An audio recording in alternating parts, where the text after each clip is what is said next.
to the Geek Chest. My name's Steve. My name's Ernest. Oh, crap, I put it down. No. Okay, all right. I was like, I had to go back on Amiyami because I could not remember for the life of me his official name. Go ahead, let him know. But what it's it the is. Godzilla Singular Point from Bandai Movie Monster series of Godzilla Terrestris. A what? Terrestris. That sounds so It says wrong. tentative. We're going to call him Joker Godzilla. That's his new name. I'll go with that. I like that one. Because all I think about is when I see this face, I have to ask, why so serious? He's got eyebrows. He looks like a clown. He does look like a clown, And which he- makes it great. Alright, so the main reason I bought this is because I'm excited for the anime. I think overall, I think this guy actually looked kind of cool, so I wanted to grab him. And Whoa, he reminds me of Gorosaurus, which is, I think, what he's supposed to be kind of replicating. He looks so much different on the camera. Look at the camera and look at him, Steve, off the camera. He definitely looks brighter here, Yeah. which hopefully translates to editing, because sometimes it darkens and I have to brighten it up. Oh, wah. It's the only thing that sucks about the reviews. Like, when I editing them, I tend to adjust the lighting quite a bit on some of these videos. But anyways, so yeah, that's pretty much all I really got. I just thought he looked cool. I haven't seen the anime, but I saw him pop up and I'm like, yeah, he looks unique enough for a Godzilla. Let's do it. So anyways, for his little confinement, you got the picture of him right there, which looks goofy as crap, and I love it. God, his mouth can open wide. That's going to be great. I think my favorite thing is it looks like Gorosaurus, but it also looks like a really oddly done 1998. Marmon? Or Marmon? Because the way he's posed, it definitely kind of it gives me that TriStar vibe, which I think is the thing I liked the most about it, because he's definitely very dinosaur-esque. But in the back here, you get the movie poster. Inside, more of the same, but some Lego Mumbo Jumbo. Anyways, clippy clips. Oh, clippy. Clipper clips faster. So now we got the guy out of his little confinement. First and foremost, this guy is probably the most frustratingly colored kaiju Bandai vinyl I have ever gotten. I feel like that is his only drawback is his... It's literally my only big negative. Because as you can see here, because usually what happens is you'll get some parts that you kind of expect them not to paint, and it's usually this right here for the tail. So this, to be honest, doesn't really bug me that much. And you actually get a little bit of a transition here, so it's almost like... They put in effort compared to the other one. It's like it's supposed to be there, but I get it. But anyways, and sometimes the toes, but this guy doesn't have that issue. Now, I'm trying to figure out why the heck did we not get paint there and there? But for some odd reason, we get the red here that goes all the way throughout, though. Maybe that is actually part of the actual creature from the movie or the TV show. I don't think so. I know the reason why is because this was painted silver, but this is inserted into it. Well, so yeah. this and this wasn't a part of that same paint process, so that's why we didn't get it. But it throws me off like nobody's business. Even on camera, you can see it. There's that little nudge right there. It's just like that one little spine is blue. Bastards. Other than that, because it's like the head's painted really nicely. Like the way his mouth is set up, he's got those tiny little fangs on the front. His eyes look really nice. They're forward facing.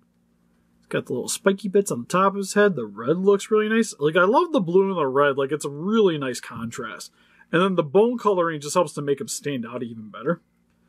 Then I just really dig this mouth shape. Yeah, that's definitely one of the best things. Like, it is super cool. Like, I would love to see a monster arts with this guy. The way he's set up. Like, I know I've seen somebody was making customs and turned one of these into a posable figure, and it looks great. I kind of want one, but officially. And then you got his little arms here, which has the plated sections on the front here. You also get some more little pointy bits on the undersection here, which goes all the way to his groin region. Stops at the tail. This is also where you kind of start getting his fairly elongated tail, but this is more...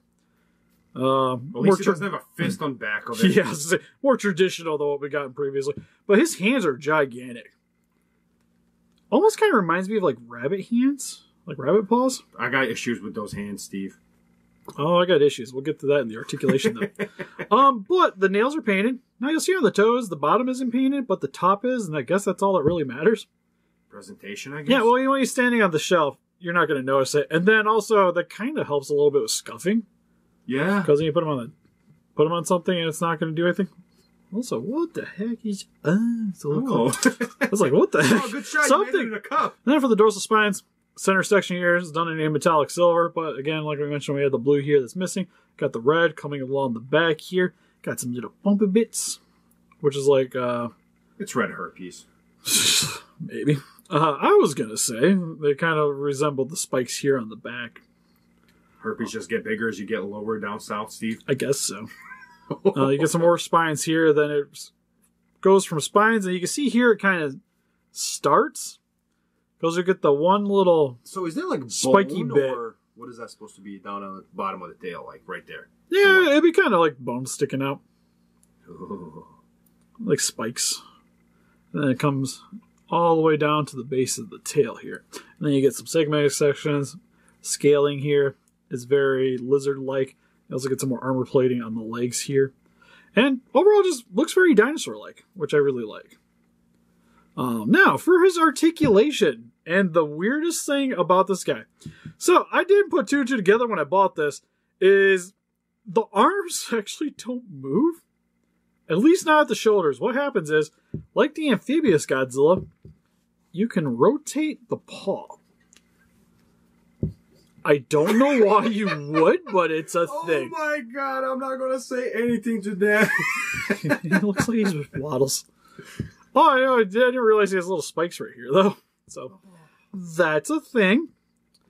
And then his legs can go forward and back. But not that far, because they kind of get in the little paws here sort of get in the way.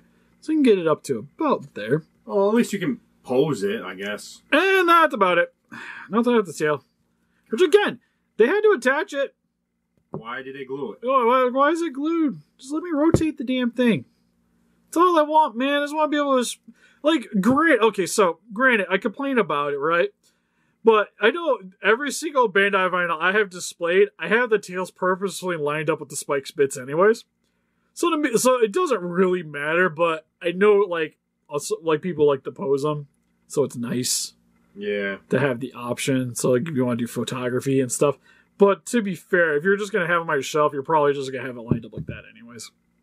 Yeah. And as a quick comparison, here we have the Godzilla Terrestris compared next to some other Godzilla Singular Point figures from the Movie Monster series with Godzilla Ultima and Jet Jaguar. Here's some more Singular Point Godzilla figures, well, Godzilla characters anyways, with Anguirus and Godzilla Aquatic. And here's even more Singular Point figures with Manda and the amphibious Godzilla. Here's next to some Essex Monsters figures with the 2021 Kong and the 2019 Godzilla. Time for some random comparisons here is next to the Dragon Ball Stars Janemba and the Star Wars The Black Series Boba Fett Deluxe Edition. So overall for the Joker Godzilla. Steve, already forgot it, didn't you?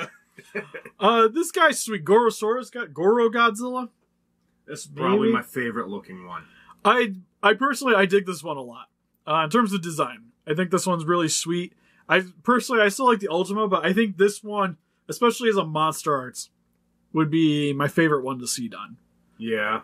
Because again, it just reminds me, I love the dinosaur-esque positioning of the kaiju, and it also just reminds me a lot of the 98, which I can appreciate. I feel like this guy could do some damage in a TV show. Yeah, and I actually really love the head sculpt, and the coloring is really cool too. Unlike the other one where it's just like lazy fat guy dragging his gut across the ground. Right. This guy could actually do something. Mainly my biggest nitpick is just the weird inconsistencies in the paint job. Is really going to be the thing that kind of hinders you. Now, if you like customizing your figures, it wouldn't take that much to really make this guy stand out. No. Because you really would just be adding the same bow coloring to the rest of the spikes, and then just finishing the dorsal spines. So, 2 colors, 3 if you want to get technical. And for the price, I don't think you can really beat it. Because, again, this guy is like less than $20 to import. I like the previous one. I would pay extra shipping for this guy. I wouldn't complain. Yeah, out of all the ones I've gotten, he was the only one I shipped independently. And I guess the other nitpick is just like the posability. Like again, just like the rest of them, he's a glorified statue. Because you're not what you get for you're not going to really be doing anything with them. And I don't think it would have been that hard to at least give us some tail articulation. Arms, I guess I get the way they're positioned, but I still would have liked to have seen posability with it. Yeah, you're just needy, Steve. That's true. What do you guys think? Have you guys picked up this figure? What's your favorite version of Singular Point Godzilla or Shin? Just more you think, please let us know in the comments. We also have an Instagram, Patreon, Pinterest, Facebook. Guys, like to give about the day with channel donate. We greatly appreciate it. And help us beat those kaijus by hitting the like button, subscribe, come around today. See you guys in the next video. Bye-bye. Bye-bye.